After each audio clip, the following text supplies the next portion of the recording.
वंदे मातरम। मैं विजय ठाकरे आपका स्वागत करता हूं स्टेप अप एकेडमी पर। आज हम लोग बात करने वाले हैं क्लास 11th के जो मेरे दोस्त, मेरे स्टूडेंट्स, मेरे भाई सब लोग जो है उनके लिए मैं कुछ लेके आया हूं। खास क्या लेके आया हूं, अब हमारा एग्जाम आ गया है नियर बाय। क्यों? क्योंकि स्कूल खुल चुके हैं, 10th से आ चुके हैं हम लोग 11th में, और स्कूल में इंटरनल जो हमारे एग्जाम होने वाले हैं, जिसमें पीरियोडिक भी हो सकता है, यूनिट टेस्ट भी हो सकता है, या इंटरनल आपका एग्जामिनेशन भी हो सकता है, वैल्यूएशन के लिए भी हो सकता है। उसके लिए मैं आज आपके लिए कुछ खास लेके आया हूं। चैप्टर नंबर 2 कंज्यूमर इक्विलिब्रियम का माइक्रो इकोनॉमिक्स का ये चैप्टर है, जिसमें हम लोग बात करेंगे यहाँ पे केस स्टडी की।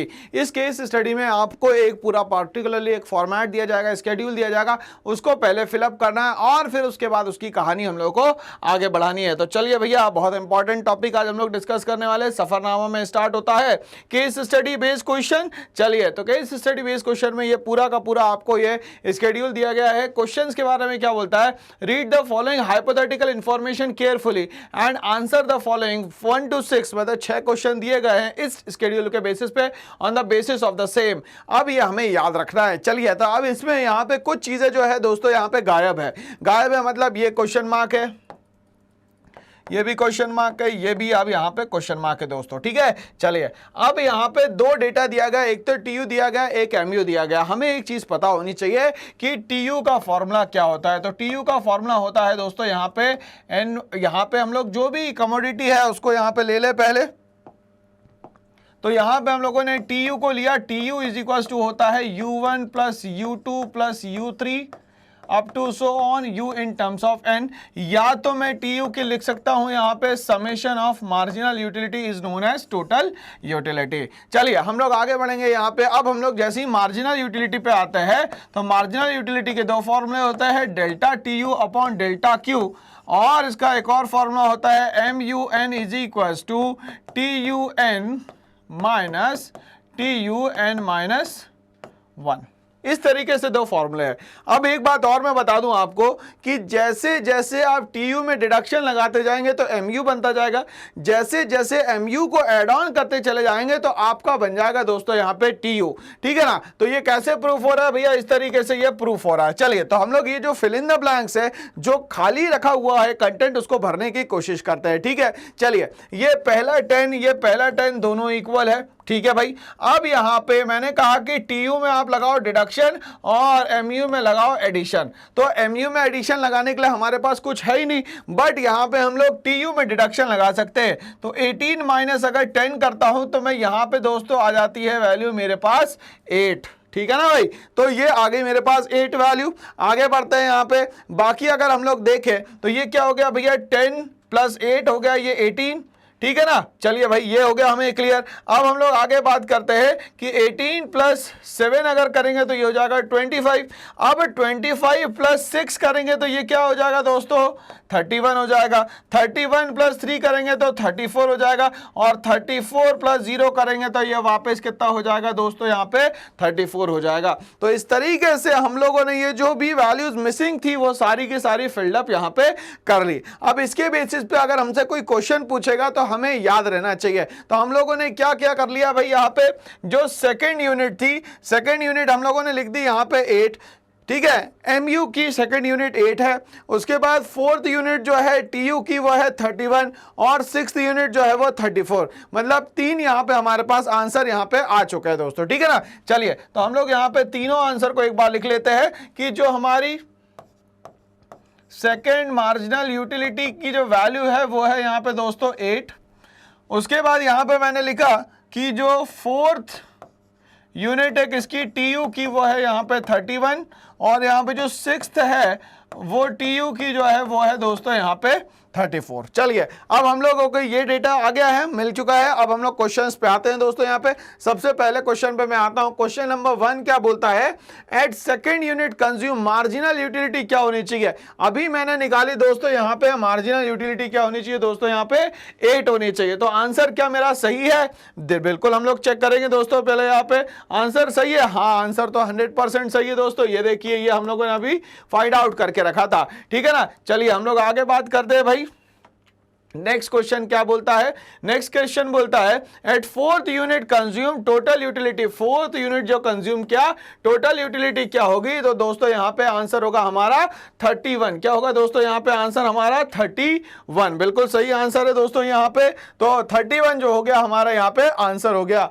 नेक्स्ट क्वेश्चन नंबर 3 पे मैं स्विच करता हूं। क्वेश्चन नंबर 3 क्या बोलता है भाई, बोलता है which of the following statement is correct, इनमें से कौन सा स्टेटमेंट जो है वो यहां पे सही दिया गया है। ठीक है, सबसे पहले बोलता है यहां पे कि total utility increases when marginal utility is positive.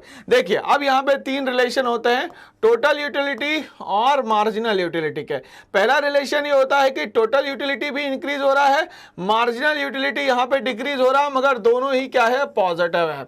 Total utility जो है अपने मैक्सिमम पॉइंट पे पहुंच चुका है, मार्जिनल यूटिलिटी जो है वो अपने मिनिमम पॉइंट पे पहुंच चुका है, जिसको कहा गया जीरो। ठीक है, टोटल यूटिलिटी जो है वो कंटिन्यूअसली डिक्रीज हो रहा है, मार्जिनल यूटिलिटी जो है वो यहां पे हो चुका है दोस्तों नेगेटिव। क्या हो चुका है यहां पे, नेगेटिव। तो ये तीन रिलेशन है। तो total utility increases when marginal utility is positive, बिल्कुल सही स्टेटमेंट दी गई है यहां पे। Total utility maximum when marginal utility is also maximum, ये गलत बात कही गई है, क्योंकि जब टोटल यूटिलिटी मैक्सिमम होता है तब मार्जिनल यूटिलिटी अपने मिनिमम पॉइंट पे होता है, जो कि क्या होता है बेटा, जीरो, और इसको हम लोग बोलते हैं पॉइंट ऑफ सैटिस्फैक्शन, या तो हम लोग बोलते हैं सैचुरेशन पॉइंट।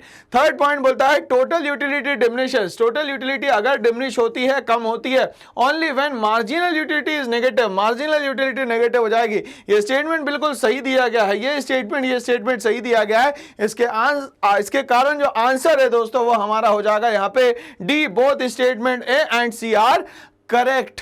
बिल्कुल क्या है, ये सही दिए गए हैं, और ये हम लोगों ने प्रूफ भी करके दिखा दिया। चलिए आगे बढ़ेंगे हम लोग दोस्तों। यहाँ पे नेक्स्ट क्वेश्चन क्या बोलता है भाई, यहाँ पे क्वेश्चन नंबर 4 बोलता है identify the correct formula to calculate marginal utility, सही फॉर्मूला बताइए मार्जिनल यूटिलिटी को यहाँ पे कैलकुलेट करने का। तो बोलता है mu is equal to delta tu, ऐसा नहीं होता भाई, mu जो है वो क्या होता है, कुछ इस तरीके से हम लोग इसको डिफाइन करते हैं, tu is equal to sum total of mu। Okay, आगे बोलता है mu is equal to tun minus 1, बिल्कुल सही दिया गया है, ये वाला फॉर्मूला सही है भाई, tun माइनस 1। आंसर क्या होगा दोस्तों, इसका आंसर हो जाएगा यहाँ पे बी, बिल्कुल करेक्ट फॉर्मूला दिया गया है दोस्तों यहाँ पे, तो घबराने की बिल्कुल बात नहीं है। इसका एक और फॉर्मूला मैं लिख देता हूं यहाँ पे, delta tu upon delta Q. अब यहां पे ये जो डेल्टा है, इस डेल्टा का मतलब होता है दोस्तों चेंज, तो जो भी कमोडिटीज में चेंज आ रहा है वो डेल्टा से यहां पे शो किया जाता है। तो दोस्तों आंसर क्या हो गया, इसका आंसर हो गया बी, बिल्कुल सही आंसर है हमारा। चलिए आगे बढ़ते हैं हम लोग, यहाँ पे नेक्स्ट क्वेश्चन पे आते हैं। बोलता है read the following statement carefully and choose the correct alternative among those given below, इसमें से जो अल्टरनेटिव दिए गए हैं उसमें से ही आपको चूज करना है भाई, ठीक है ना। चलिए हम लोग समझते हैं एक एक चीज को। बोलता है total utility is summation of marginal utility, जो टोटल यूटिलिटी होता है वो समेशन होता है मार्जिनल यूटिलिटी का, बिल्कुल सही बात कही है इसने। बोलता है statement 2 marginal utility curve slopes upward from left to right, marginal utility curve जो है वो स्लोप होता है हमेशा upward from left to right. ये अगर हम लोग कुछ इस तरीके से बनाते हैं तो मार्जिनल यूटिलिटी जो है वो स्लोप होता है फ्रॉम लेफ्ट टू राइट, ये लेफ्ट से राइट स्लोप होता है। क्या ये बात सही कही गई है, तो हम लोग इसमें से ये बात बिल्कुल सही कही गई है, क्योंकि ये जो है पॉइंट ऑफ सेटाइटी हो गया, ये लेफ्ट से राइट क्या हो जाएगा भाई, यहां पे स्लोप होगा, मगर यहां पे क्या बोला गया, अपवर्ड बोला गया है, तो ये तो गलत हो गया, ये तो डाउनवर्ड हो रहा है दोस्तों। तो ये स्टेटमेंट अगर डाउनवर्ड होती तो ये सही हो जाता। तो इनमें से कौन सा ऑप्शन सही है, बोथ आर ट्रू, बिल्कुल नहीं। Both the statement are false, दोनों भी गलत नहीं है। स्टेटमेंट 1 इज ट्रू, बिल्कुल सही बात कही है, बट स्टेटमेंट 2 इज फॉल्स, बिल्कुल सही बात करी गई है। तो आंसर क्या होना चाहिए दोस्तों, आंसर होना चाहिए इसका C, statement 1 is correct but statement 2 is false. Here last वाला तो हो ही नहीं सकता, स्टेटमेंट 2 जो है वो फॉल्स है यहाँ पे। तो आंसर क्या हुआ दोस्तों, इसका आंसर हो गया यहाँ पे C, statement 1 is true and statement 2 is false. चलिए आगे बढ़ते हैं, नेक्स्ट क्वेश्चन पे आते हैं भाई।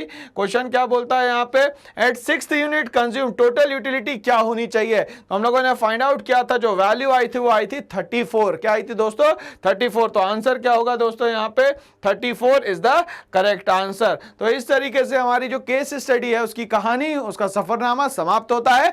ऐसी वीडियोस के लिए बने रहिए मेरे साथ। करना एक छोटा सा काम, इस चैनल को लाइक शेयर सब्सक्राइब करना ना भूले। Thanks for watching all.